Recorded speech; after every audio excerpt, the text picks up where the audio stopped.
Okay, everybody, I wanted to do a video talking about a few of the dragons, 6 of the dragons and their riders that we're going to be seeing in season 2. I cannot wait. Also, keep in mind that there will be spoilers for what's going to happen in season 2 and beyond in House of the Dragon, because I'm pulling research from obviously the lore and what happens in the books and stuff. So if you do not want to be spoiled, do not keep watching this video. You've been warned. Let's get into it.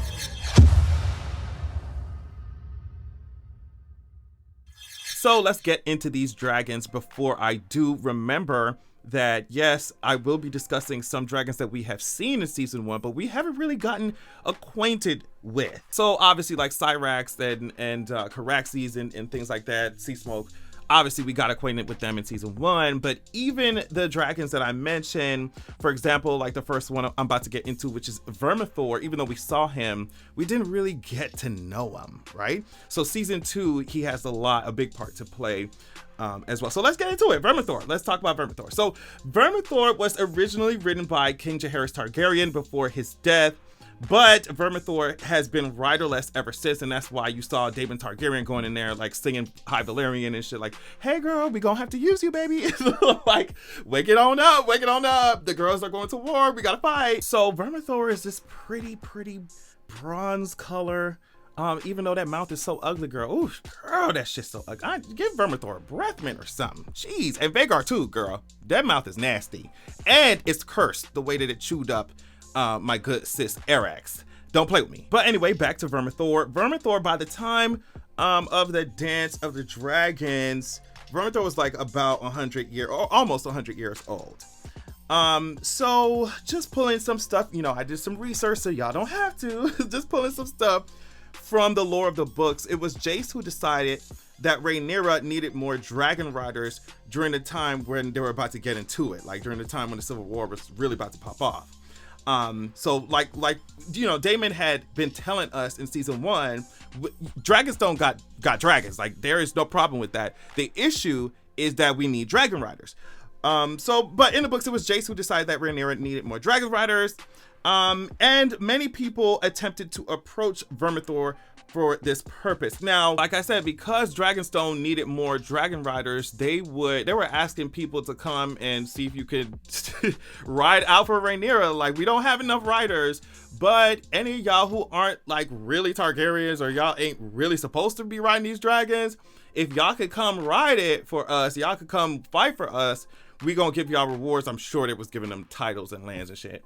If you fight, and if you're able to pull it off, they would call them dragon seeds, right? So they're not Targaryens or anything. They're just people who lived around there and decided to take the chance to see if they could ride one of these dragons.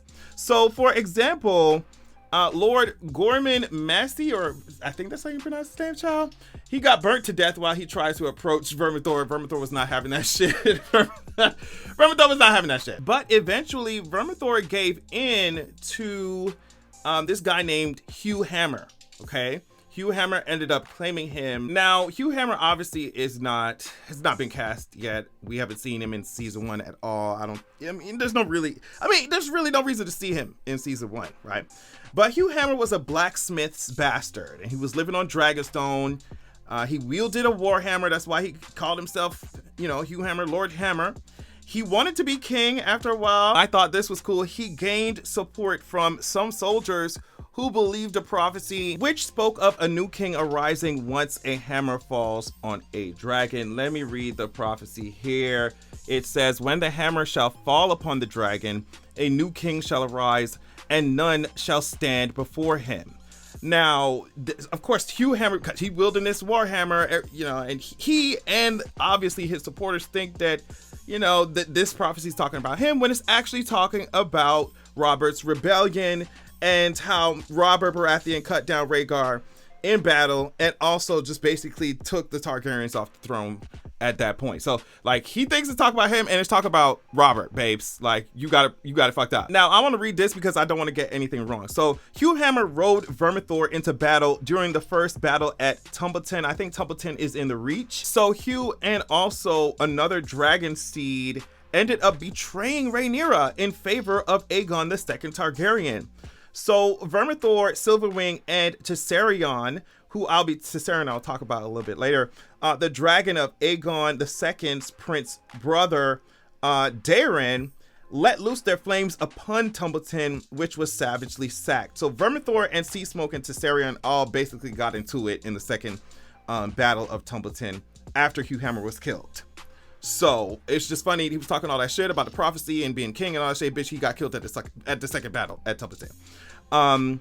But in this battle, which I think would be really cool to see, Vermithor rips Sea Smoke's fucking head off. And Vermithor tries to fly away with Sea Smoke's head, but ends up dying right there because his wings were so fucked up. So, I don't know. When I tell you I can't wait to see all this shit, I can't wait to see every single gruesome just detail of these battles. Like, I cannot wait. But yeah, I'm not gonna go into too much because like I already said enough spoilers right at this point. So I'm not gonna go into too much more detail about that.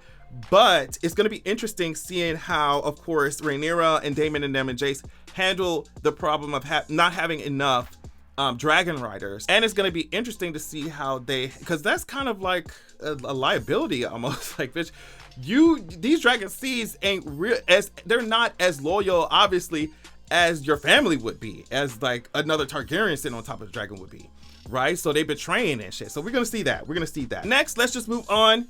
Next, we got Dreamfire, who is obviously written by Helena. Dreamfire has been around for just under 100 years. So it's like almost about the same age as like Vermithor and shit. It is also implied here in the books that Dreamfire's eggs are the ones that Daenerys gets in Game of Thrones. I'm gonna read here. Daemon even steals one of her eggs that was meant for Rhaenyra's brother, Balon Targaryen, in episode 2. So Dreamfire and Helena have a really close bond. I don't think Helena was doing a whole bunch of fighting in the damn war, but I'm gonna read this here. Dreamfire eventually goes on a rampage in the Dragon Pit during the riots in King's Landing and winds up killing hundreds of people that are trying to slay her. I'm going to talk about the storming of the Dragon Pit a little bit later. Well, I guess I could get into it right now. Basically, they were rising up, like the citizens was rising up against Queen Rhaenyra when like the series progresses a little bit. And this guy named the Shepherd was activating these people activating the citizens against the dragons, calling the dragons all type of demons, and they were the doom of mankind. So they ended up fucking up the Dragon Pit and killing all the dragons. Well, look at this. Dreamfire remained chained in the Dragon Pit when the people of King's Landing stormed the pit. Out of the 4 dragons present, Dreamfire was the only dragon able to break free of her chains when the mob broke in. She tried to fly away, I guess, but before that, she was killing a whole bunch of people. Eventually, what happened is that she flew up to the top of the dome, cracked the fucking ceiling of that shit, and tons of rock and debris and shit came down, crushing all the slayers and crushing crushing everything that was inside there. And that's interesting because a lot of times you'll see the dragons' deaths mirroring their rider's death. Sometimes, because Helena also flung herself to her death, right? So I honestly can't wait to see the storming of the Dragon Pit. Like I think that's gonna be towards the ending of this series, right? Because obviously the destruction of the Dragon Pit contributed so much to the extinction of the Targaryen dragon of the dragons. So now we got to talk about Sunfire, who is Aegon II's Targaryen. Sunfire is a bright dragon with gold and pink scales. We already seen him, I think, on Driftmark, but it wasn't, like I said, we're definitely gonna see more of him as the series goes on. He's also a much younger dragon than many of the others, but they're saying that he makes up for it in his aggression, right? So Sunfire is obviously a key part to the war against Rhaenyra Targaryen. One of Sunfire's biggest battles will be with Meleys at Rook's Rest. Sir Criston Cole lured Rhaenys into a trap, basically. So while Meleys and Rhaenys were burning the Green's army, both Aegon and Aemon came for her at the same time on their own dragons. And the 3 dragons fought in like thousands and thousands of feet in the air. Meleys was able to, it was bad. Anytime dragons go to war with each other, anytime dragons fight each other, it ends terribly. So Meleys was able to chomp on Sunfire's neck, but what happened was Vhagar dropped on their ass from above, And this, of course, made all the dragons fall to the ground. But Vhagar, big old tough hide ass, didn't get hurt at all. But Melees was killed, and Sunfire had one wing almost torn from his body.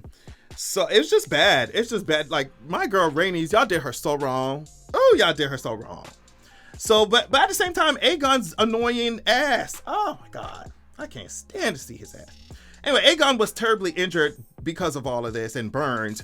So he went to King's Landing after that to recuperate, but he had to leave his dragon there. And yeah, of course, I could talk about way more things that happened with Sunfire, but like I said, this video is already filled with a whole lot of spoilers, so I don't want to do too much. I will definitely talk about another scene that happens with Aegon and his dragon, and also Baela and her dragon. So just stay tuned. Now, Tessarion is this blue dragon with copper claws and scales that was ridden by Prince Daemon Targaryen.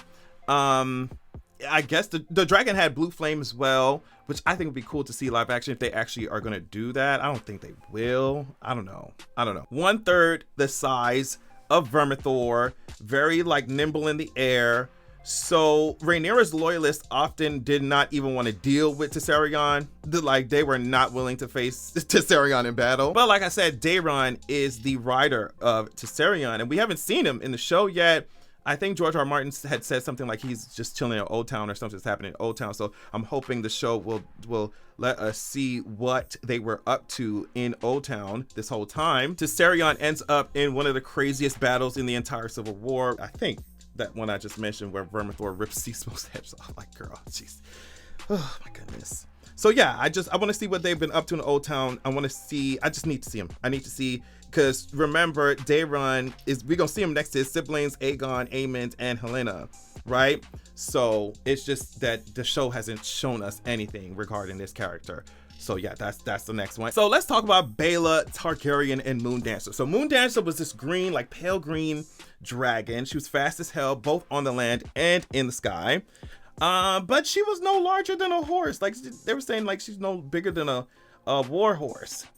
Moondancer doesn't really get involved with too much of the war until later, but she gets into this really cool battle with Sunfire and Aegon, the second Targaryen, at Dragonstone. So when Dragonstone fell to Aegon II, Baela was able to like flee and go find Moondancer before they could come for her in her chambers. And that's when Aegon's dragon Sunfire and Moondancer both ended up fighting over Dragonstone. Now, seeing these fire-breathing lizards go at each other above Dragonstone is going to be so cool. It's going to be so cool. I can tell you a little bit about what happens. So, in their fight, Moondancer was able to wound Sunfire even more, but Moondancer was blinded, I think, by Sunfire's flames. Eventually, Sunfire was able to kill Moondancer at the end of it, and after Baela was placed in the dungeons of Dragonstone. Now, more things happen to Baela after that. I'm not sure if you want to know, but either way, like, even though Baela did not die in this battle, she was at the mercy of Aegon II, and he was really about to execute her ass until Aegon was just like, yo, I'm gonna ask members of the Blacks like to swear fealty if y'all want to save Baela's fucking life. Like, y'all gotta do that shit or else I'm going to execute the shit out of Baela. So our good sis is going to put up a fight. She's gonna do what she has to do, all right? But she's still gonna be in danger. After all, this is a civil war, baby. Like I said, more happens after this, but I'm not gonna go into it. That's too much. It's too much. Okay, so the last dragon we could talk about is Tyraxes, and Tyraxes is bonded to Prince Joffrey Valerion.